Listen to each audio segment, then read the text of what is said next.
Hi అండి. ఈరోజు నేను మన వెంకటదుర్గ యూట్యూబ్ ఛానల్లో సబ్స్క్రైబర్లు అందరి కోసం వరి పిండితో మసాలా జంతికలు తయారు చేయబోతున్నానండి. వాటి కోసం వరిపిండి 1 కప్, లైట్ చిటికెడు పసుపు, నేను ఇంట్లో చేసి పెట్టుకున్న గరం మసాలా, కారం, సాల్ట్, నువ్వుపప్పు, ఇంకా బటర్. ఇంకెందుకండి లేటు, డీప్ ఫ్రైకి ఆయిల్. ఇంకెందుకండి లేటు, తయారు చేసేద్దాం పదండి. ముందుగా ఇవన్నీ వన్ బై వన్ కలుపుకోవాలండి. కలుపుకొని ఇలా పిండి ఇలా తయారు చేసుకున్న తర్వాత ఇవ్వండి ఇలా వెన్న వేసి, నేను ఈ వెన్న కూడా ఇంట్లో తయారు చేసుకుంటానండి. వెన్న అదే వేస్తాను. నేను బయట షాప్స్లో అది కొనండి.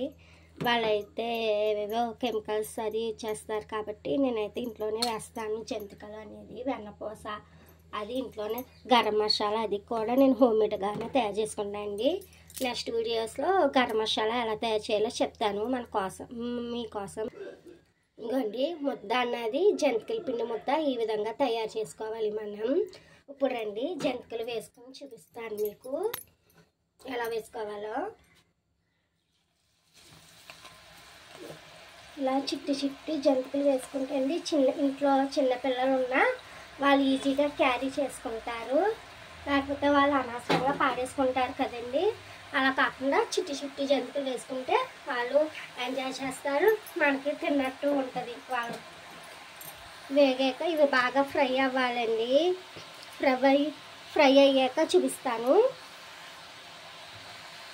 ఇంకండి చూసారా, ఇంకొక 2-3 మినిట్స్ ఫ్రై అవ్వాలి మన జంతికలు, మసాలా జంతికలు. మీరు నమ్మరు కానండి, టేస్ట్ మట్టుకి ఎమ్మీగా ఉంటుందండి, చాలా ఎమ్మీ. మీరు ఒకసారి మన పిల్లల కోసమైనా బయట కొన్నా ఎందుకండి, మనకు వచ్చు కాబట్టి జంతికలే కాబట్టి మనం వేసుకోవాలండి ఇంట్లో. అందుకనే వాళ్ళకి హ్యాపీ, మనకి హ్యాపీ. ఫ్రై అయ్యాక చూపిస్తాను. మనం నెక్స్ట్ వాయి కూడా వేసుకున్నాం. ఫస్ట్ వాయి తీసేనండి, నెక్స్ట్ వాయి వేసుకుని అవి కూడా చూపిస్తాను మీకు. అసలానేనండి పండగకే వేయాలి మసాలా జంతికలు అన్నది. మా ఇంట్లో పండగ 3 రోజులు వచ్చిందంటే చాలండి. మా ఇంట్లో అన్నం కూడా సరిగ్గా తినరు, మా పిల్లలేటి మా పెద్దలేటి ఎవరైనా సరే. అందుకనే నేను ఇప్పుడు పండగ అయిపోయాక తినాలనిపిస్తుంది, మమ్మీ వేయంటే వేస్తున్నాను. ముచ్చటగా 3వ వాయి కూడా వేసేసానండి. ఫ్రై అయిన తర్వాత మీకు నేను చూపిస్తాను జంతికలు ఏ విధంగా వచ్చింది అన్నది.